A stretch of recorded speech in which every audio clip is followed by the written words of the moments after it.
Well, we're continuing on with this theme of journalism, and mine isn't as serious as Nando's segment today, but it certainly evoked rage this week that I want to share with you guys. So journalism is one of the most competitive fields of work, a competitive line of work, especially right now when you look at the media landscape and the number of companies that are shutting down or number of companies that get gobbled up by these giant media conglomerates. That usually leads to the loss of journalism jobs.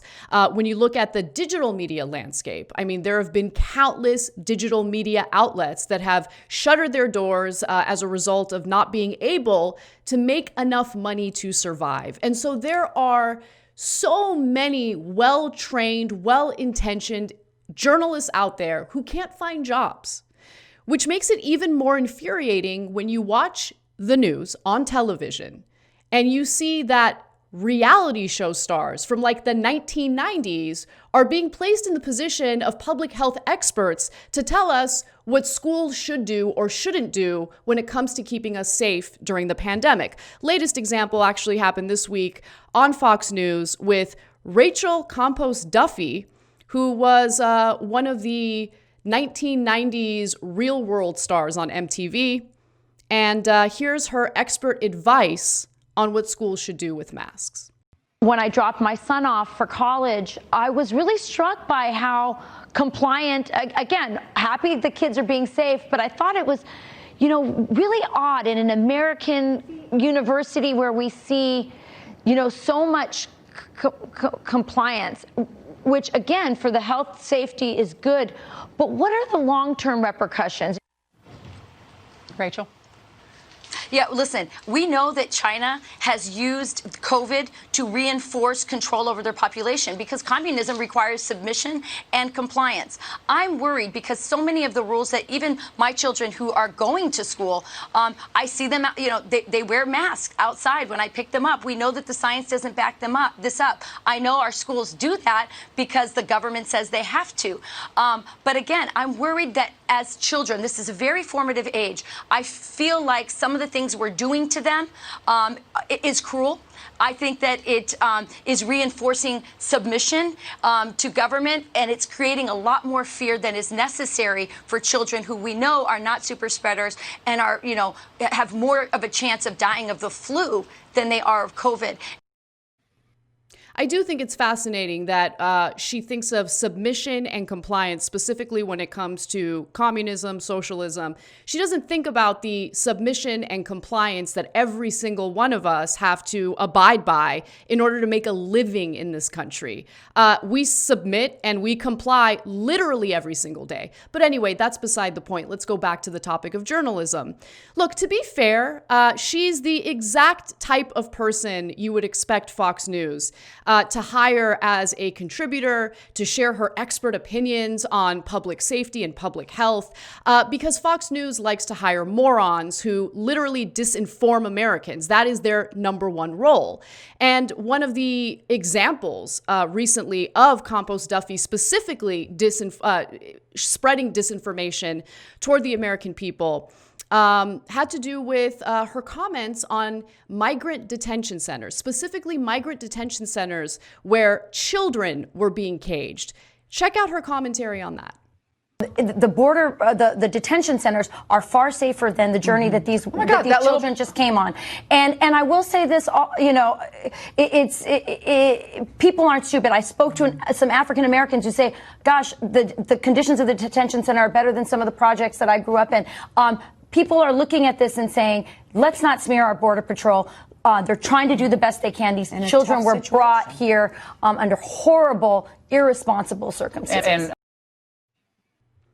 So obviously what she's saying there is absolute garbage. How can you figure out that what she's saying is garbage? All you need to do is look at the number of children who have died while being placed in these migrant detention centers. So I should note that the Trump administration has decided to stop updating the public on how many immigrants have been dying or migrants have been dying in these detention centers. But here's what we know from what was reported earlier. From December 2018 to 2019, July 2019, at least 6 child migrants have died while being detained by the Trump administration.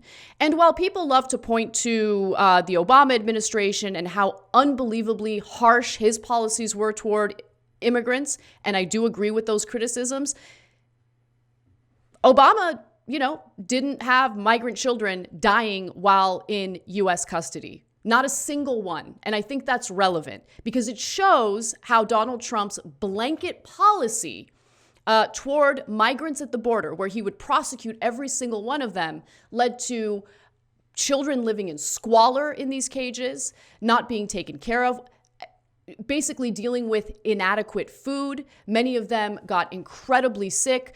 As you can see from the numbers, some of them became so sick that they died while in these detention centers. One story that still haunts me today was a story of a little boy from Guatemala who traveled here by himself, seeking safety, and then he was later found dead, surrounded by his own vomit. But hey, 1990s reality show star from the real world says that the conditions were great, so we should just believe that, right? Why are we getting our news from her? Why are we getting our commentary from her? She has no expertise. She has no background in public health. Clearly, based on the stupid things she said about compliance and submission, she doesn't even know anything about the world around her. But let me continue.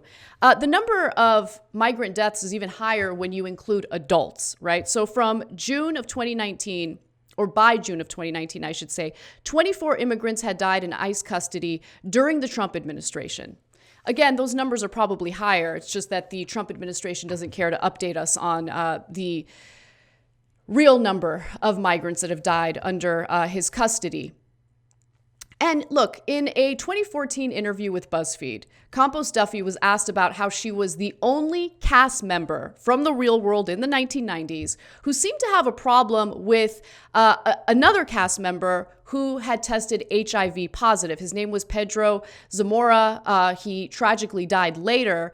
And so at the time, she was the only cast member who was speaking out against it, which I think is interesting because, as we all know, you can't catch HIV by being in the same room with someone who has HIV, right? It's not airborne. Whereas this virus, coronavirus, is airborne, and she's telling people not to wear masks. She's saying that it's cruel to ask children in schools to wear masks.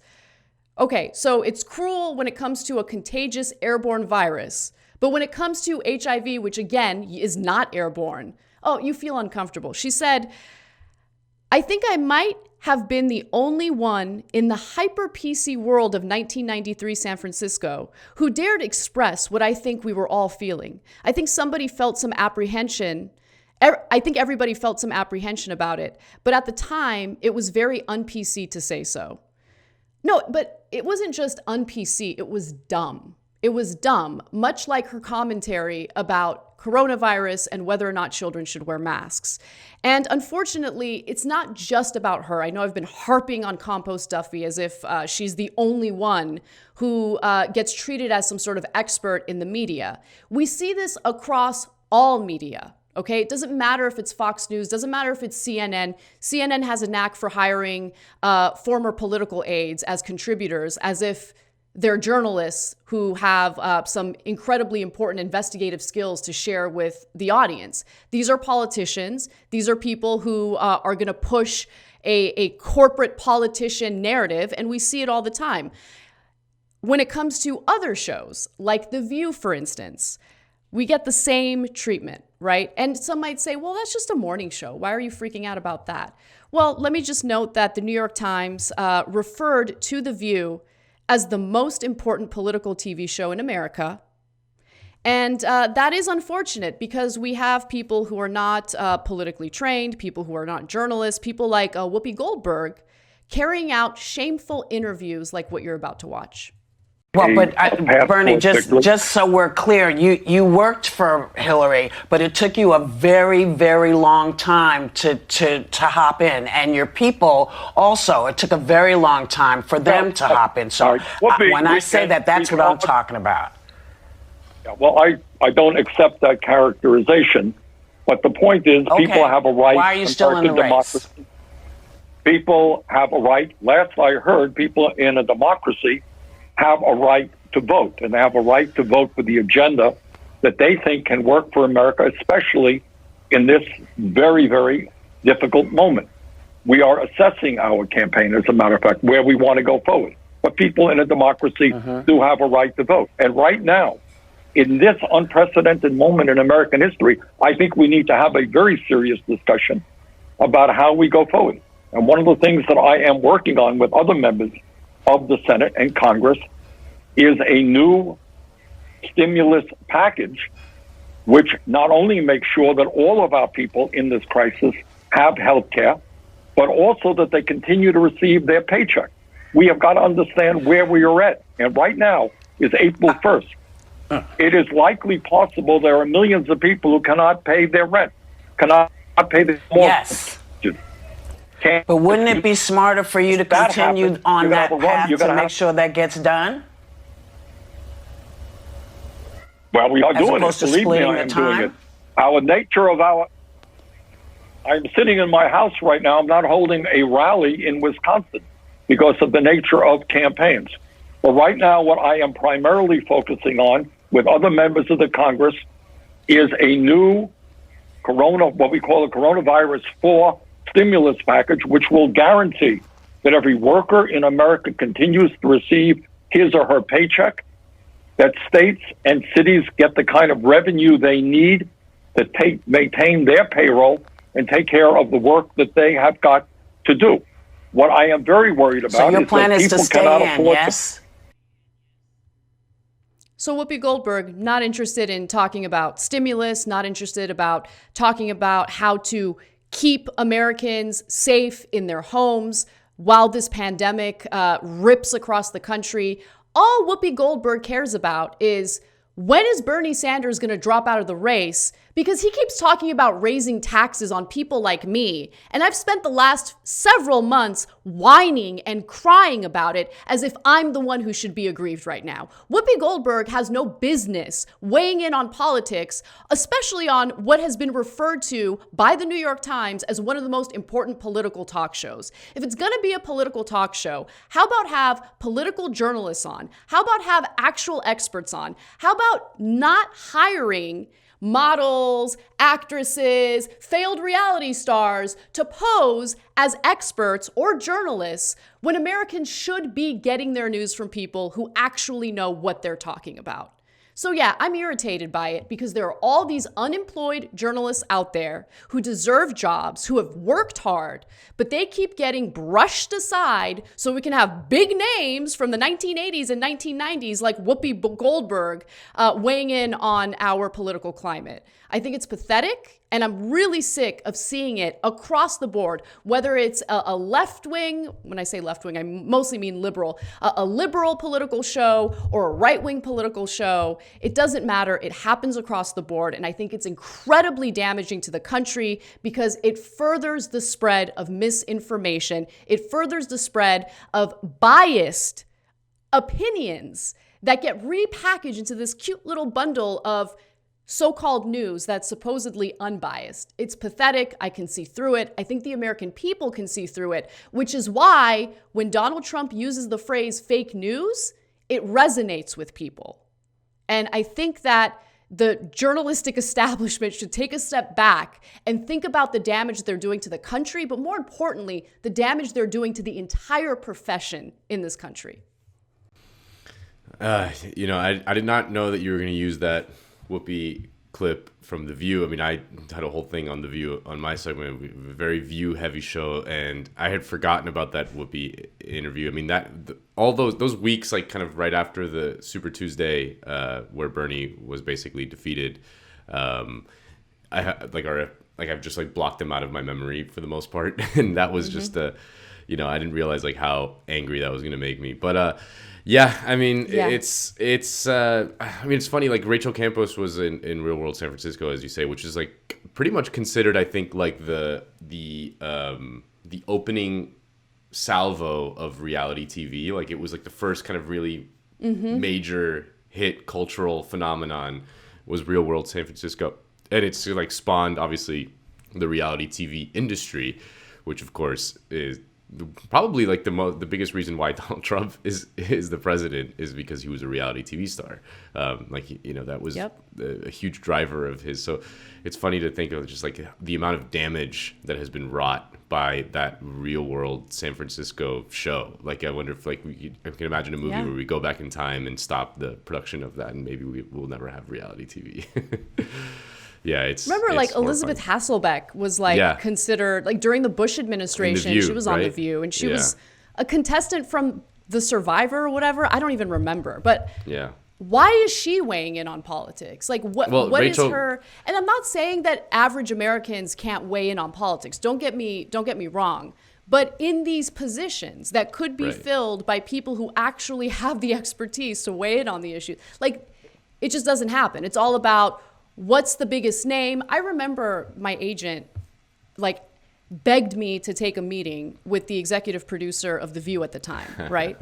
And I didn't want to, and the reason why he begged me is because I didn't really care to be on The View, even though everyone thought like that would be the best thing in the world, your name would get out there, but I'd be miserable, I know myself. Yeah. And also I didn't really want to fly from LA to New York to have a meeting with someone that I really didn't think was worth it or would even materialize into anything substantive. But I remember sitting there having this interview with the guy for an hour and a half. And the final thing he said to me was, and I think this is so indicative of what we're seeing in the industry right now. Yeah. I really like you. You're really smart. You have a lot of interesting things to say. The problem is you're not Latina, and we're really looking for, a Latina to fill this role. And I was like, that's insulting to me. That's insulting to Latinas because you're just looking to like meet a quota or fill a role based on aesthetics or, nationality, whatever it is. But that's how television news works. That's how television shows work. And that's part of the reason why I don't really care to be part of that side of the industry. They should give Pamela Anderson her own show. I would watch that. She was a Baywatch star, but she's got the good takes. I'll watch her show. We'll make an exception Fair enough. for Pamela.